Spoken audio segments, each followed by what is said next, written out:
नमस्कार। आज है 29 मार्च 2025। कुछ दिनों पहले गुजरात पुलिस ने इमरान प्रतापगढ़ी पर एक एफआईआर करी। इमरान प्रतापगढ़ी कांग्रेस के एक एमपी हैं, सांसद हैं। पुलिस का आरोप था कि इमरान प्रतापगढ़ी ने एक पोयम शेयर करी है अपने ट्विटर पर और वो पोयम लोगों को उकसाती है, वायलेंस के लिए दो कम्युनिटीज़ के बीच में तनाव पैदा करती है। सुप्रीम कोर्ट ने हालांकि इस एफआईआर को क्वैश कर दिया है। आज हम जानेंगे कि एक कविता ने कैसे सुप्रीम कोर्ट तक का सफ़र तय किया और क्यों ये केस सिर्फ इमरान प्रतापगढ़ी का नहीं बल्कि हम सब का है। आज हम जानेंगे कि क्या गुजरात पुलिस ने इस केस को ठीक तरह से हैंडल किया या गलत तरह से हैंडल किया। तो सबसे पहले थोड़ा सा बैकग्राउंड। इमरान प्रतापगढ़ी ने दिसंबर 2024 में एक पोयम अपने ट्विटर अकाउंट पर शेयर करी। उस पोयम का टाइटल था ए खून के प्यासे।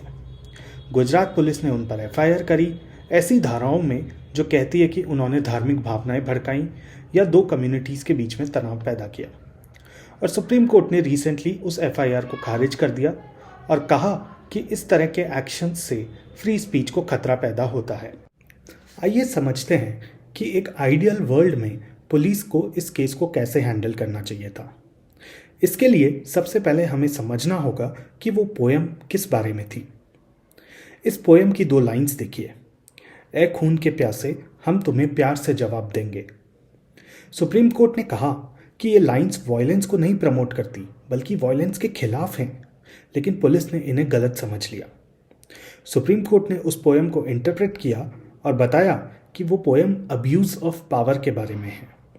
वो इस बारे में है कि अगर पावरफुल लोग पावर का अब्यूज़ करें जैसे कि गवर्नमेंट्स, तो हम उसका विरोध नॉन वायलेंस से करेंगे, हम झुकेंगे नहीं। अब्यूज़ ऑफ पावर के अगेंस्ट पोएट्स काफ़ी पोएम्स लिखते आ रहे हैं। हमारी आज़ादी की आंदोलन का बड़ा हिस्सा इसी बारे में था कि भले ही ब्रिटिश गवर्नमेंट हम पर कितने भी जुल्म ढाए, हम नॉन वायलेंट तरीके से उसका विरोध करेंगे।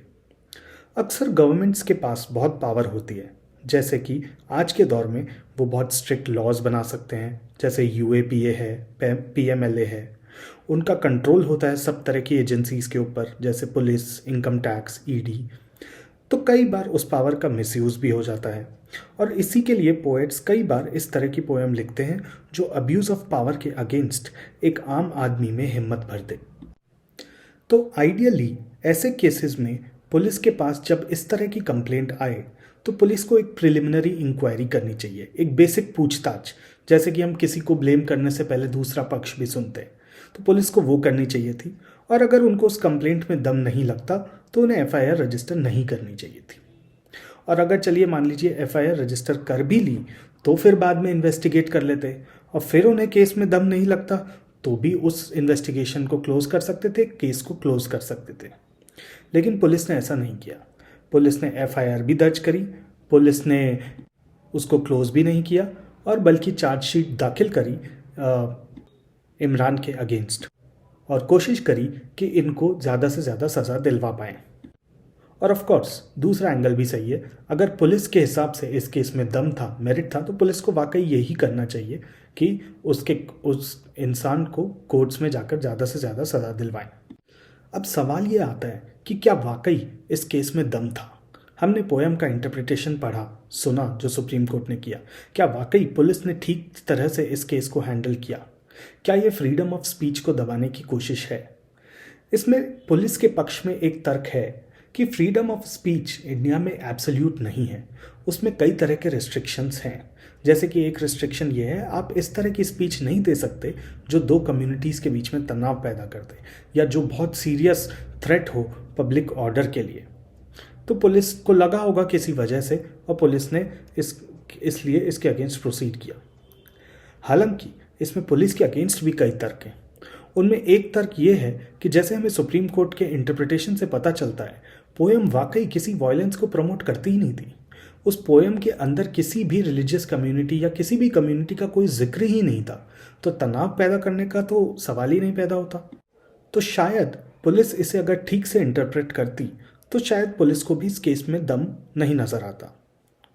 फिर एक और बात जो सुप्रीम कोर्ट ने कही कि पुलिस ने इसमें सीधे एफआईआर दर्ज कर दी, जबकि ऐसे केसेस में पुलिस को पहले प्रिलिमिनरी इंक्वायरी यानी बेसिक पूछताछ करनी चाहिए थी, पुलिस ने वो स्किप कर दिया। तीसरा, कुछ लोग ये भी कह रहे हैं कि कहीं ऐसा तो नहीं कि क्योंकि गुजरात में बीजेपी की गवर्नमेंट है और ये कांग्रेस से सांसद हैं तो बस ऑपोजिशन को टारगेट करने के लिए, ऑपोजिशन के मेंबर को हैरेस करने के लिए, परेशान करने के लिए ये पूरी चीज़ करी गई है।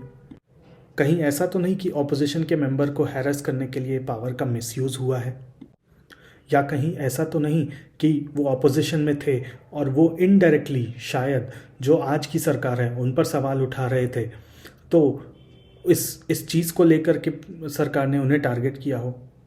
अगर ऐसा है तो ये बहुत खतरनाक है, और सिर्फ उनके लिए नहीं, हम सब के लिए, क्योंकि ऐसे तो फिर हम गवर्नमेंट के अगेंस्ट कोई भी चीज़ लिखने से डरेंगे।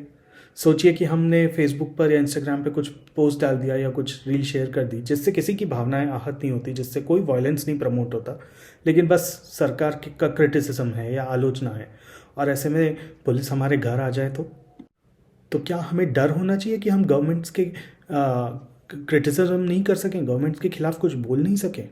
वो गवर्नमेंट जिसको हमारे ही वोट से बनी है, या वो गवर्नमेंट जो हमारे टैक्स के पैसे से चलती है, वो गवर्नमेंट जिसकी जिम्मेदारी है कि वो हमारा ख्याल रखे। तो मुझे नहीं लगता कि हमें किसी भी सिचुएशन में ऐसा डर होना चाहिए कि हम गवर्नमेंट की नीतियों की या गवर्नमेंट की किसी भी चीज़ के मिसयूज़ ऑफ पावर की हम आलोचना ना कर सकें। फिर एक तर्क ये भी आता है कि हम जानते हैं कि हमारे देश में प्रोसेस भी पनिशमेंट होता है एक तरह से। हम जानते हैं कि कितना मुश्किल होता है पुलिस से और कोर्ट्स केस लड़ना, ये कितना मेंटली और फाइनेंशियली एक इंसान को परेशान कर देता है। तो अगर वाकई केस बेबुनियाद था तो ये भी उस इंसान के साथ गलत होता है।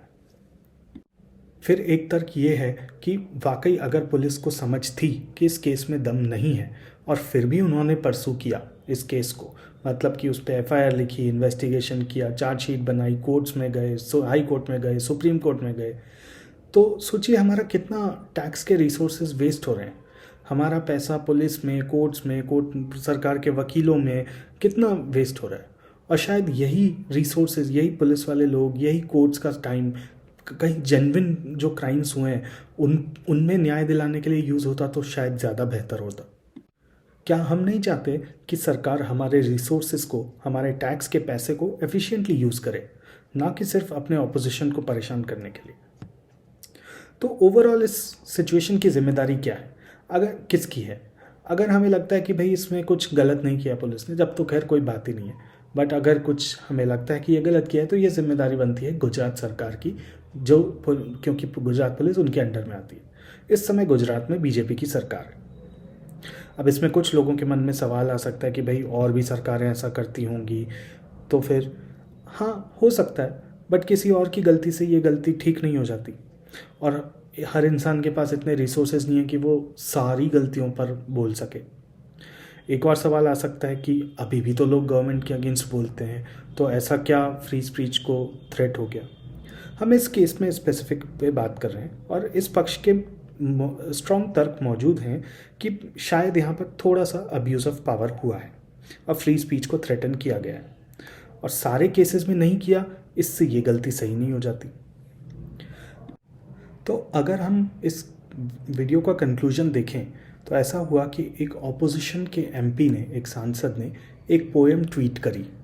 वो पोएम शायद आज के समय की सरकार को सवाल कर रही थी। उस पोएम के बेसिस पर पुलिस ने एफआईआर रजिस्टर करी, पुलिस ने कोई प्रिलिमिनरी इंक्वायरी नहीं करी, पुलिस ने उस इंसान को सज़ा दिलाने के लिए पुलिस कोर्ट्स में गई, हाई कोर्ट में गई, और फिर फाइनली सुप्रीम कोर्ट में भी गई। हालांकि सुप्रीम कोर्ट ने इसको खारिज किया। सुप्रीम कोर्ट ने कहा कि इस पोएम में किसी कम्युनिटी का, कहीं वायलेंस का, किसी प्रकार का जिक्र नहीं है। तो कुल मिलाकर ऐसा लगा जैसे हमारे रिसोर्सेज वेस्ट हो गए, हमारे टैक्स के रिसोर्सेज वेस्ट हो गए, एक इंसान को फालतू में ये सब चीज़ें झेलनी पड़ी। सरकार की तरफ से एक ऐसा पक्ष सामने आया जैसे कि वो अपनी आलोचना नहीं सुनना चाहते हैं। तो हम ऐसे में हम क्या कर सकते हैं? हमारे सामने क्या ऑप्शन है? बात यह है कि हम वोट किसी को भी दें, किसी भी पार्टी को दें, लेकिन हम गलत को गलत और सही को सही ज़रूर कहें, सो दैट पावरफुल लोग गलत करने से बचें। हम किसी की भी अंधभक्ति नहीं करें, और हम आपस में डिस्कशंस में भी सही को सही और गलत को गलत कहें, ताकि हर वक्त हम इन्फॉर्म्ड डिसीजंस ले सकें। और अगर कुछ पावरफुल लोग गलतियां दोहराते जाते हैं तो फिर हम उन्हें वोट भी ना करें। तो कुल मिला के हमें यह ध्यान रखना है कि जिन्हें हमारा वोट जाता है, जिन्हें हमारा टैक्स का पैसा जाता है, वो अपनी पावर का मिसयूज़ नहीं करें और वो हमारे भले के लिए ही अपनी पावर का यूज़ करें। फिर मिलेंगे अगले वीडियो में, तब तक के लिए थैंक यू, धन्यवाद।